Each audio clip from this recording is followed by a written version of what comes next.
I smell children! They smell you.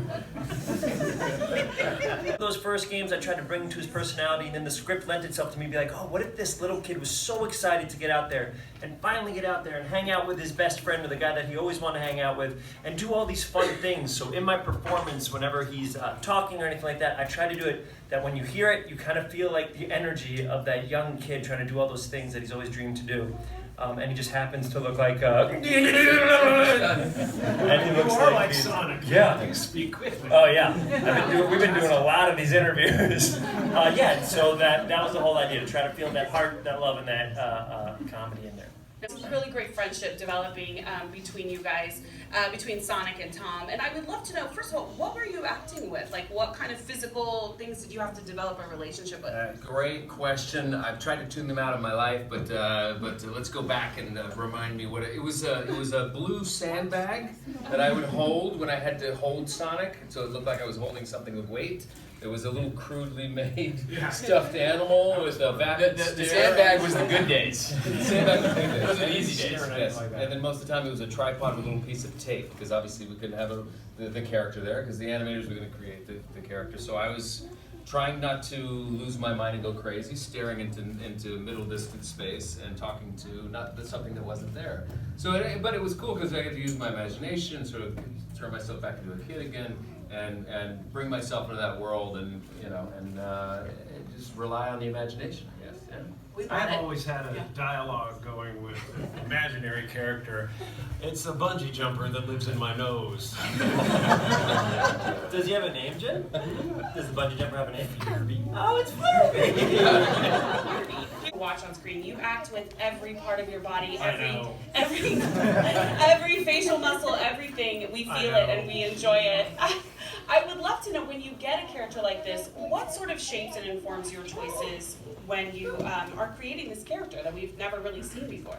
Well, here's the thing. You wouldn't think much thought goes into it, but every character has to have an origin, For Robotnik, I figured, it's not really that fleshed out in the game, so I have to really think about where this guy comes from. It's genius coupled with a complete feeling of worthlessness, Obviously he wasn't loved, he wasn't loved properly. He didn't get the affection he needed, and he turned against the world and wanted to punish the world for that. I believe that characters are like lightning. They come from the ground up. It's deceiving. You think it's all on the outside, but it's actually from the center of the earth, and that's that original belief about yourself, So I think that this character is the absolute manifestation of pure ego with absolute abandonment, and it's so much fun to play. You got to respect the fans. I mean, they're the reason we had the opportunity to make this movie. They've loved Sonic for almost 30 years. You got to listen to that. I mean, we were so excited about the story we have to tell, so excited, had so much fun making the movie. We were just really wanted the audience and the core fans to be on board in a big way. And if that meant going back to the drawing board a little bit with Sonic, then we were happy to do it. And it could not be more excited about where we landed. Did you guys get to improvise a lot? I love that you just asked that question. In the first act, did you really have an all is lost moment? Like a very specific. Oh my God, this little kid. We can go down the line. Jeff Fowler did an incredible job directing this film, and this is his first big movie that he was able to direct. And for me, and then you can go down through these incredible actors, but when we were doing my lines as Sonic, we would do it as is, and then we would always have room to play and improvise and kind of try stuff out, because Jeff is one of those great creators that wants to collaborate and wants the best for the movie. Whatever's the best for the movie, he wants to join in and make it together. So we were able to do a lot of different versions, a lot of different jokes, a lot of different things, and then whatever the best was for the moment, we kind of kept in there. But what was it for you guys? Same thing, actually. We would do it as written. We got the script where we wanted it to be. The scenes felt good.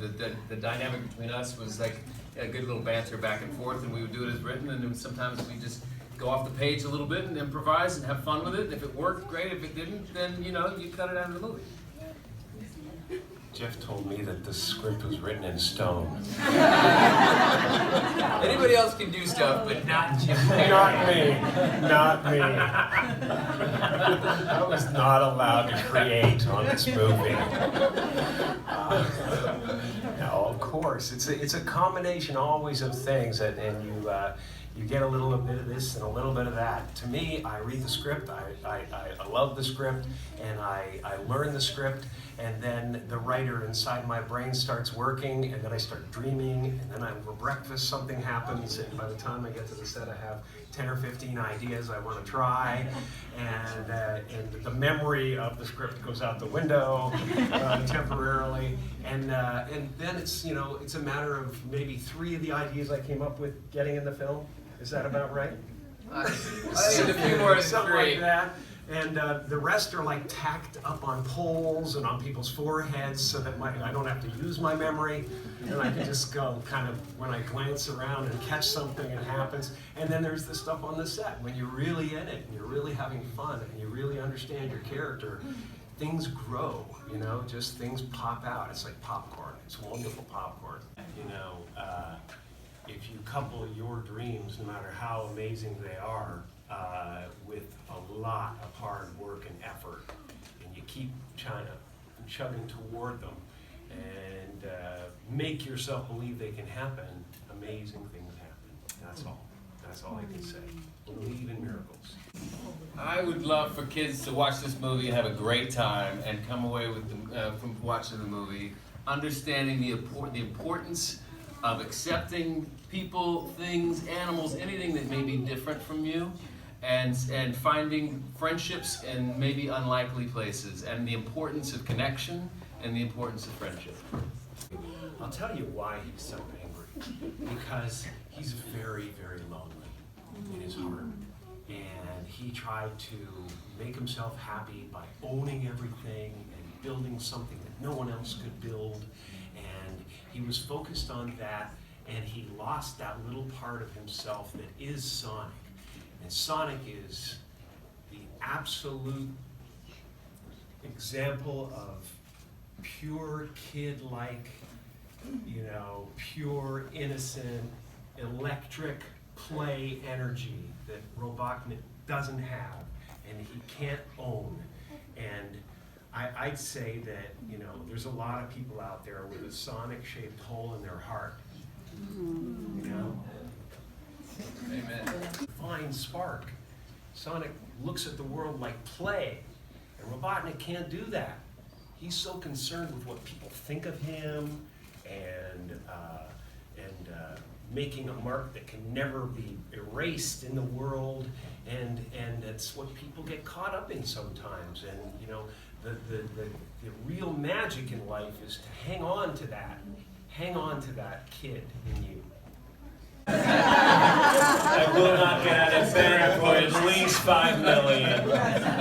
No, it was, I played this game as a kid. It was the role, imagine the thing that you loved the most growing up, and someone's like, oh, do you want to play that now? I was like, oh my goodness, that's an option? So for me it was that. Also, I love the idea that, but for me it was like watching the Disney Afternoon and playing video games when I was a kid. Those are things that really influenced me, and Calvin and Hobbes, Bill Watterson, all these wonderful things. And so for me, that's how I was introduced to creativity and really loving art and really loving comedy.